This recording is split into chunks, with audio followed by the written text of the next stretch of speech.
크립토 시장을 면밀하게 들여다보는 시간, 오늘의 코인 진행의 권지영입니다. 어제 방송 이후로 크립토 시장에는 강한 하방 압력이 가해졌습니다. 특히 비트코인이 지난 24시간 동안 5% 넘는 하락률을 보였는데요. 마운트 고스가 7월부터 본격적인 상환 절차에 들어간다라는 소식이 나오면서 이 비트코인이 시장에 쏟아질 것에 대한 우려감이 작용하고 있는 것으로 보입니다.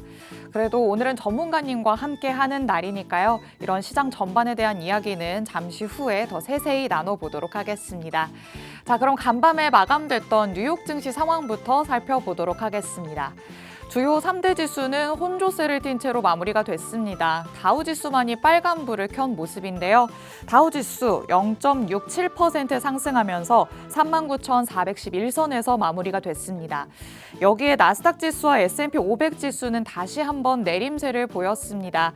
특히 나스닥 지수가 1%대의 하락률을 보였죠. 1.09% 하락하면서 17,496포인트에서 마무리가 됐고 S&P 500 지수는 0.31% 하락했습니다. 약보합권에 안착하면서 5,447포인트 선에서 마무리가 됐습니다.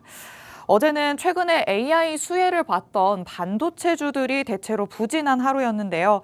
엔비디아가 간밤에만 6.68%의 하락률을 보이면서 지난 사흘 동안의 하락률은 무려 12.9%에 달하고 있는 상황입니다. 이로 인해서 시가총액은 다시 3조 달러 밑으로 내려온 모습이고요. 이 엔비디아의 영향으로 나스닥 지수와 S&P 500 지수도 3거래일 연속으로 하락 마감했습니다. 3대 지수의 이런 흐름을 살펴봤을 때 현재 다우 지수가 5거래일 연속으로 오른 걸 그래도 감안한다면 그간 랠리를 펼쳤던 반도체 등의 기술주에서 이 에너지와 은행 등의 다른 섹터로 자금이 흘러 들어가는 순환매 장세가 나타나는 걸로 보입니다. 올해 들어서 상승세를 주도했던 많은 종목들이 단기적으로는 하락할 수 있을 것으로 본다라는 전문가들의 분석이 나오는 만큼 AI와 반도체에서 나타났던 그런 과열 양상, 당분간은 조금 진정되는 모습을 보일 것으로 예상이 됩니다. 이런 증시 분위기 속에서 국채 금리는 여전히 횡보하는 모습입니다. 지금은 0.43% 하락하면서 4.231% 기록하고 있고요. 달러 인덱스 오늘 내림세 보이고 있습니다. 0.29% 하락하면서 105.49 기록했습니다. 골드는 역시 제자리 걸음하는 모습입니다. 상승 추세 이후에 계속해서 횡보하는 모습이죠. 지금은 0.09% 하락하면서 2,345달러 선에서의 움직임 보여주고 있습니다. 이렇게 뉴욕 증시에서의 분위기를 한번 살펴봤습니다. 글로벌 시가총액 순위도 한번 간략하게 확인을 해보도록 하겠습니다. 현재 비트코인이 조금 내려가면서 메타 밑으로 10위로 내려가 있는 모습입니다. 5.54% 하락하는 모습을 보였는데요. 그래도 아직까지는 이 메타와의 격차가 크지 않은 상황이기 때문에 다시 메타를 제치고 9위로 올라가기를 기다려봐야 할 것 같습니다. 위에 단에서는 크게 변동이 없습니다. 여전히 골드는 1위 자리를 굳건하게 지켜내고 있고요. 그 뒤를 이어서 마이크로소프트, 애플 그리고 엔비디아가 자리 잡고 있습니다. 그럼 마지막으로 크립토 시장의 암호화폐 시세까지 확인해 보도록 하겠습니다. 지금 시장에는 계속해서 침체된 분위기가 연출이 되고 있는 상황입니다.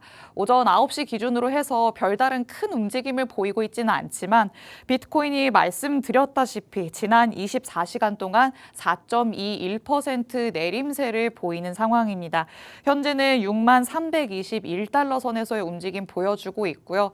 굉장히 빠른 시간 내에 63,000달러, 62,000, 61,000달러 선을 뚫고 내려갔다는 점 여러분이 많이들 확인하셨을 것 같습니다.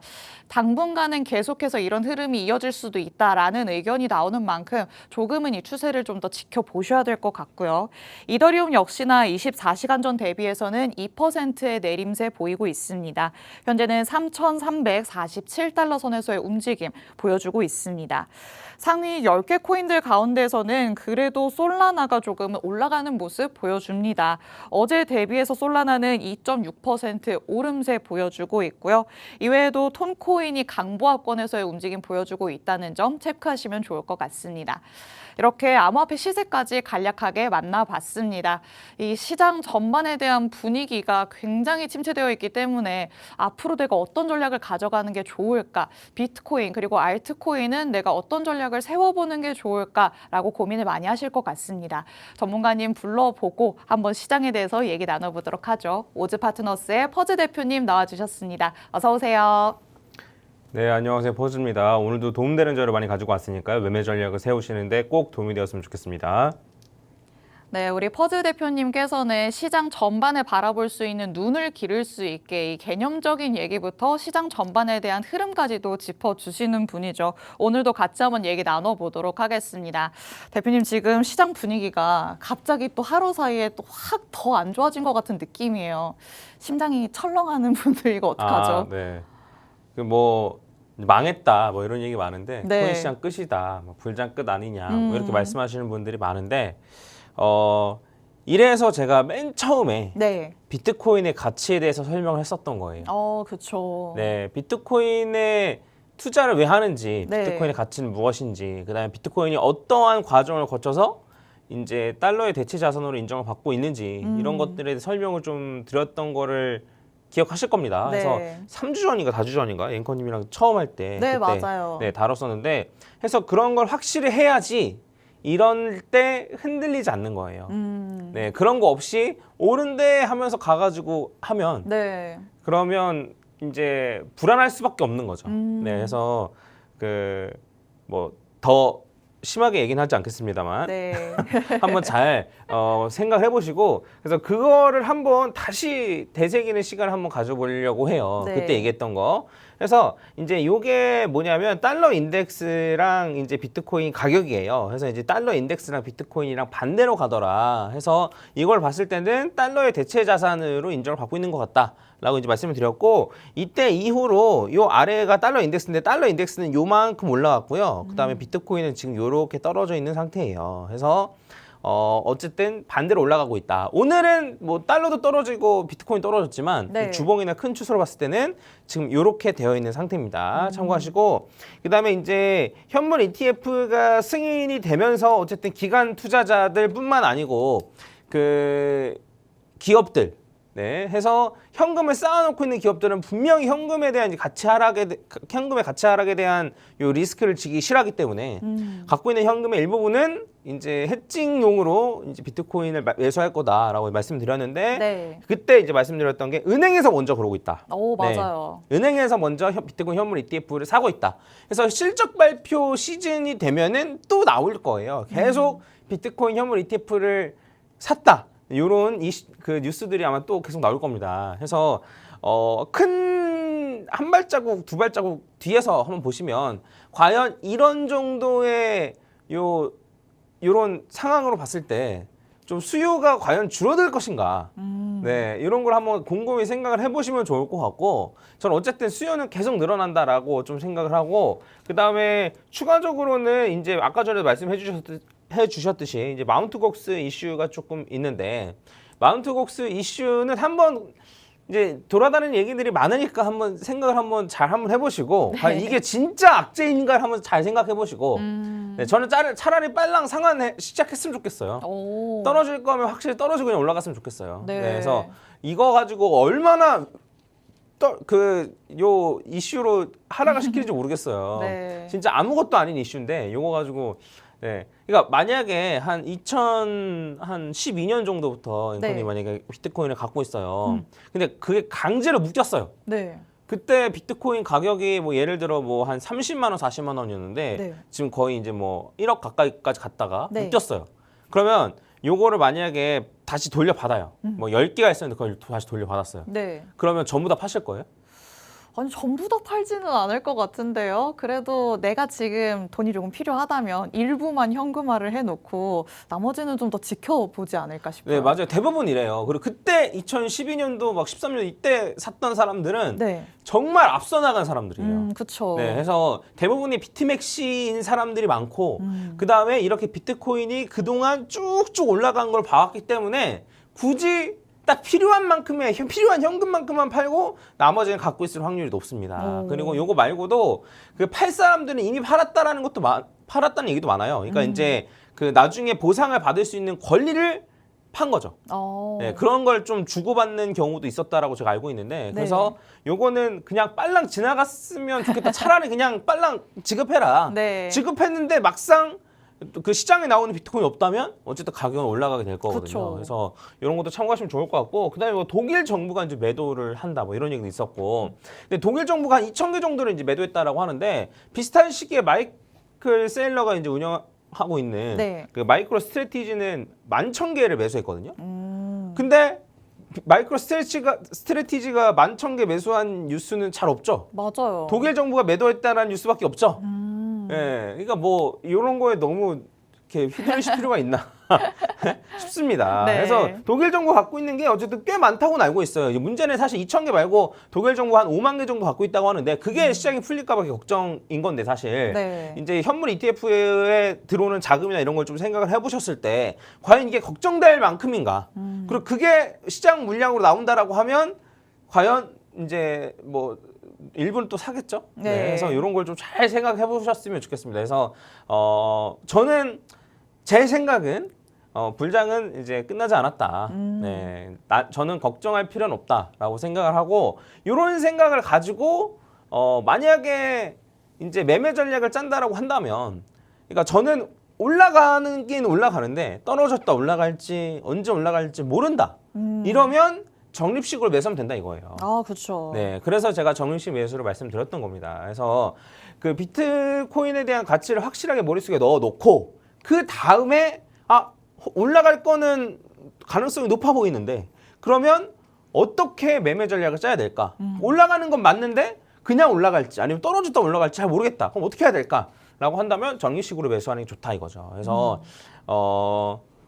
흔들리신 분들도 계실 테고 그다음에 뭐 비트코인을 최근에 들어서 투자하신 분들도 계실 거예요. 1억 넘어가지고. 네. 네. 근데 이제 3월에 들어오셨으면 어쨌든 하락만 계속 맛보고 있는 상태일 텐데 한번 이런 공부 정도 하셨겠죠? 치킨 먹을 정도, 치킨 고를 정도의 공부는 그렇죠. 충분히 하셨을 거라 생각을 하고 한 번 더 되새기면서 네.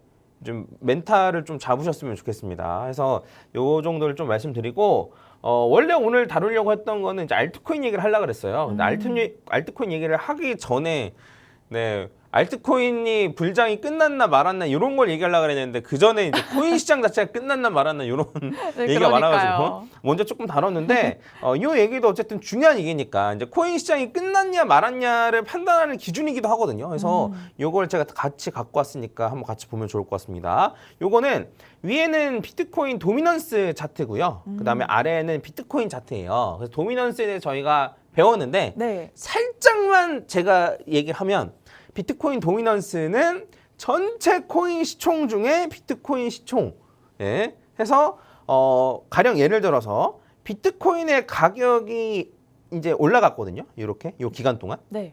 근데 도미넌스는 떨어졌어요. 근데 일반적으로 생각을 하면 비트코인의 가격이 올라가면 비트코인 시총이 커지니까 네. 도미넌스도 원래는 올라가야지 정상 아니야 라고 생각할 수 있는데 요 도미넌스가 떨어졌다는 소리는 알트코인이 미친 듯이 올랐다는 소리예요. 그렇죠. 이게 2017년이에요. 그래서 2017년이 이더리움이 좀 커지면서 알트장이라고 할 수 있을 만한 그런 어쨌든 그런 불장이었는데 그래서 요 기간 동안에 비트는 올랐는데도 도미넌스 떨어진다? 그렇다는 소리는 알트가 훨씬 더 많이 올랐다. 이런 소리예요. 네. 근데 요거 가지고는 사실 좀 부족하고 우리가 알트 불장이라고 하는 건 어떤 걸 얘기하냐면 요때 요 파란색 선 2개 보이죠? 이게 같은 시간대인데 네. 요때 비트코인은 옆으로 횡보했거든요. 어. 근데 도미넌스는 엄청 급격하게 하락하죠. 이때를 알트 불장이라고 얘기합니다. 네, 이때가 이제 리플이 5,000원 가고 뭐 김프가 막 50%씩 낀다 막 그러고 막 네. 이럴 때가 이때예요. 2018년. 네, 리플은 아직도 그 가격으로 회복하지 못하고 있고 네. 많은 코인들이 이때 가격을 아직도 회복하지 못하고 있어요. 그래서 이런 거를 알트 불장이라고 얘기하잖아요. 이때도 알트도 많이 올랐어요. 비트보다 알트가 오히려 더 많이 올랐다라고 볼 수 있는 건데 그렇다 하더라도 요때가 정말 강력한 불장이라는 거예요. 제가 이 네. 얘기를 왜 말씀드리냐면 그 퍼즈님 알트 불장 끝났나요? 이렇게 물어보세요. 알트 불장 끝났나요? 알트는 이제 끝인가요? 왜냐하면 비트가 이제 요번에 어제는 비트가 더 많이 하락했지만 요 3월부터 봤을 때 비트는 사실 고점 대비해서 많이 떨어진 건 아닌데 네. 3분의 1 토막난 알트코인들이 있어요. 3분 뭐 마이너스 한 60% 70% 찍은 알트코인들이 있는데 그런 걸 얘기하면서 알트 뭐 끝났냐? 뭐 알트 불장 끝났냐? 이런 거를 물어보시는 분들이 많아요. 그래서 제가 이제 얘기하고 싶은 건 뭐냐면 알트 불장이 뭔지를 먼저 정의하고 넘어가자 이거예요. 알트 불장이 뭔지. 그래서 제가 생각하는 알트 불장은 여기에서 비트코인이 옆으로 횡보하는데 도미넌스가 이제 급격하게 떨어지는 아까 전에 말씀드렸던 네. 그런 게 알트코인 불장이라고 이제 말씀을 드리는 거예요. 그래서 이게 바로 지난번 때는 어땠는지 다시 한번 살펴보면 이때도 비트코인이 이렇게 올랐는데 도미넌스가 이렇게 급격하게 떨어졌어요. 70%, 73%에서 거의 40%까지 떨어졌거든요. 이때를 알트 불장이라고 얘기를 하는 거예요. 그래서 알트 불장 같은 경우에는 비트코인의 상승이 거의 마무리가 됐을 때, 얘 비트코인 거의 고점이잖아요. 네. 그리고 지난번도 봤을 때, 요 비트코인 거의 고점, 요 비트코인 고점일 때 도미넌스가 급격하게 하락하면서 알트코인들이 폭발적으로 오르는 게 이제 알트 불장이라고 저는 정의를 하는 거예요. 아닌데라고 하시는 분들은 한번 본인 생각이시니까 이제 저희는 이렇게 정의하고 넘어가자 이거예요. 네. 네. 그래서 이런 걸로만 봤을 때는 지금 알트 불장이 온 적이 있냐? 지금이 이제 요건데 도미넌스가 요건데 과연 이렇게 떨어지는 아까 전에 제가 말씀드렸던 요 불장이었던 때가 요 타이밍이에요. 네. 이렇게 도미넌스가 떨어지는 타이밍이 있었냐? 라고 물어보면 없었다 이거죠. 그렇네요. 그래서 퍼즈님 알트 불장 끝인가요? 라고 물어보면 저는 아니라고 얘기하는 거예요. 뭐냐면 불장이 오지도 않았다. 알트 불장 온 적도 없다.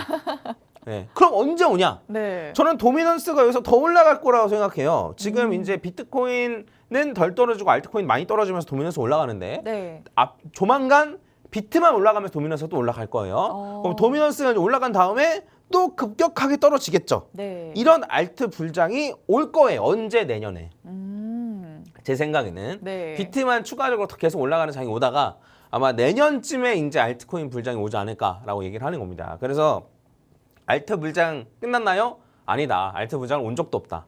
그러면 언제 오나요? 내년에 온다. 그래서 정확한 시기는 그 보는 관점에 따라서 내년 한 3월 정도쯤이 될 수도 있고 네. 아니면 내년에 9월, 10월 정도쯤이 될 수 있을 것 같은데 이거는 좀 정확해지면 제가 좀 말씀드리고 요거를 이제 도미넌스가 아닌 코인 차트로 보고 이제 얘기를 좀 하자면 이게 이제 리플 차트거든요. 그래서 이제 요 차트를 같이 보면 좋을 것 같은데, 네. 리플 차트인데 이게 우리가 불장이라고 얘기하는 건 요럴 때를 불장이라고 얘기하는 거예요. 그쵸? 요럴 때 아니면 요럴 때. 네. 네. 근데 요게 아까 전에 제가 말씀드렸던 도미넌스가 급격하게 떨어질 때예요. 요때도 많이 올랐어요. 요때도 많이 올랐는데 우리가 이걸 불장이라 얘기하나요? 안 한다 이거예요. 그래서 요런 불장은 차트로 봤을 때 누가 봐도 이때가 불장 맞잖아요. 그렇죠. 예. 아니면 뭐 요럴 때가 다 불장이라고 이제 뭐 우기실 거면 우기시는 건데 근데 제가 생각했을 땐 이거라는 거죠. 그래서 요런 불장은 아직 왔다 안 왔다 안 왔다. 일부 알트코인들이 많이 올라가던데 그럼 일부 알트코인이 많이 올라가도 요 정도 수준이라는 거예요. 여기까지 갔다가 떨어졌다. 여기까지 갔다가 떨어진 요 정도 수준이라는 거예요. 요런 불장은 아직 안 왔다. 네. 그래서 알트코인으로 갖고 계신 분들은 어쩌겠어요, 사실. 네, 요런 거를 공부를 조금 더 해보시고, 네. 요런 패턴에 대해서 공부를 해보시고, 그 다음에, 바이낸스에도 상장돼 있어서 어쨌든 망할 걱정은 없다. 라고 한다면, 좀 시야를 좀 길게 가지고, 네. 좀 관점을 좀 길게 가지고, 한 1년 정도는 그냥 가지고 있는다라는 생각을 가지고, 좀 가지고 계시는 게 맞지 않나.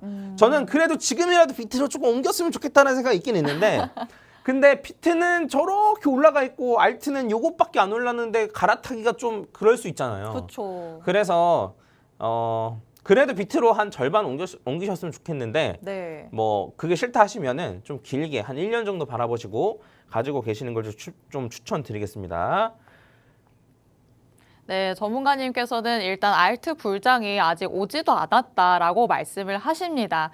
상대적으로 비트코인 대비해서 알트코인이 조금 더 오르지 않았었냐라고 얘기하시는 분들도 많이 있으시겠지만요. 그래도 이렇게 그래프상으로 봤을 때는 아직까지 불장이라고 일컬을 만큼의 시기가 나타나지 않았다. 이 시기는 내년쯤에 올 것이다 라고 조심스럽게 예측을 해주셨습니다.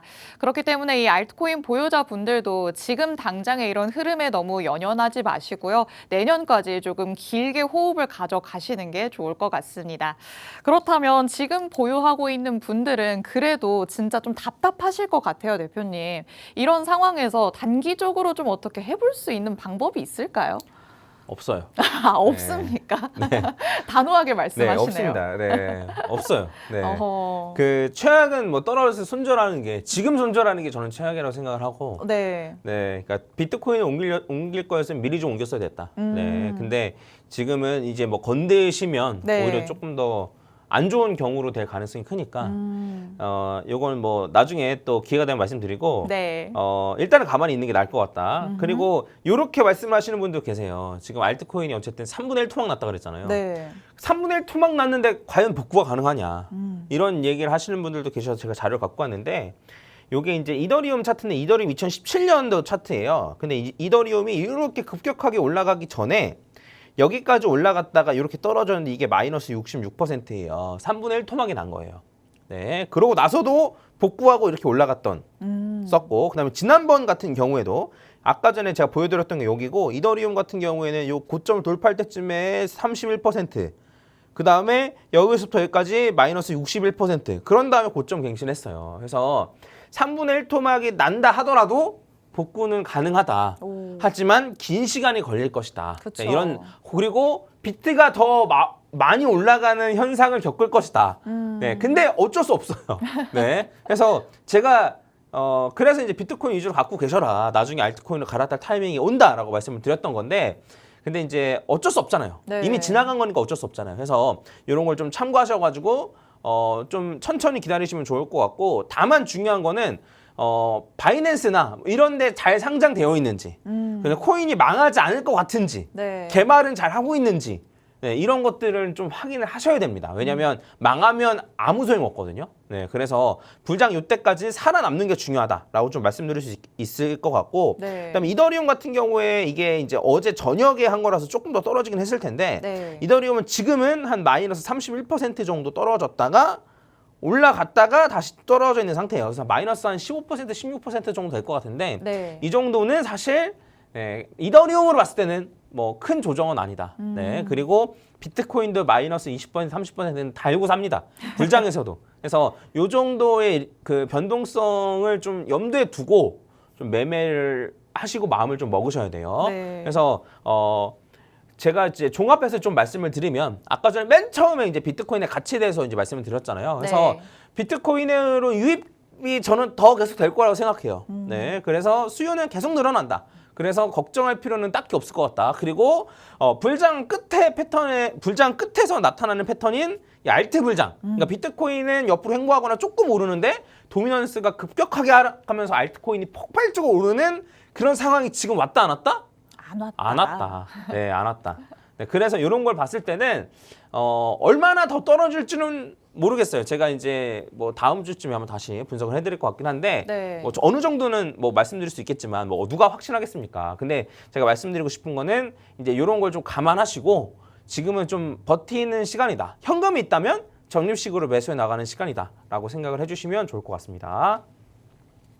네, 전문가님께서는 일단 이 가치에 대해서 계속 말씀을 해주고 있으십니다. 앞서 말씀드렸던 것처럼 이 은행에서도 계속 현금 가치 하락에 대비를 하기 위해서 해칭용으로 비트코인 현물 ETF를 계속해서 보유하고 있다라고 말씀을 해주셨는데요. 이런 비트코인의 본질, 가치 자체는 변하지 않기 때문에 뭐 코인 시장이 끝났냐 이런 얘기는 안 하는 게 좋을 것 같다라고 말씀을 하셨고요. 그리고 계속해서 오히려 비트코인 같은 경우에는 적립식 매수를 해 나가는 대비하는 게 가장 좋은 방법이다라는 것도 다시 한번 말씀해 주셨습니다. 그리고 알트 불장에 대해서도 한번 짚어주셨습니다. 아직까지 오지 않았고 비트의 상승이 나온 후에 그 상승이 마무리가 될 때 도미노스가 급격하게 떨어지면서 나타나는 게 알트 불장이다. 그렇기 때문에 아직까지는 기다려야 한다라고 말씀을 해주셨습니다. 이런 전문가님의 분석들 여러분이 투자 전략 세우시는데 꼭 참고를 하시면 좋을 것 같습니다. 오늘 저희가 준비한 내용은 여기까지입니다. 본 방송에서 제공해드리는 정보는 투자 판단에 대한 조언일 뿐입니다. 해당 자산의 가치 또는 상승 하락을 보장하진 않는다는 점 꼭 유의해 주시기 바랍니다. 저희는 내일 이 시간에 더욱더 알찬 내용으로 돌아오도록 하겠습니다. 시청해주신 여러분 고맙습니다.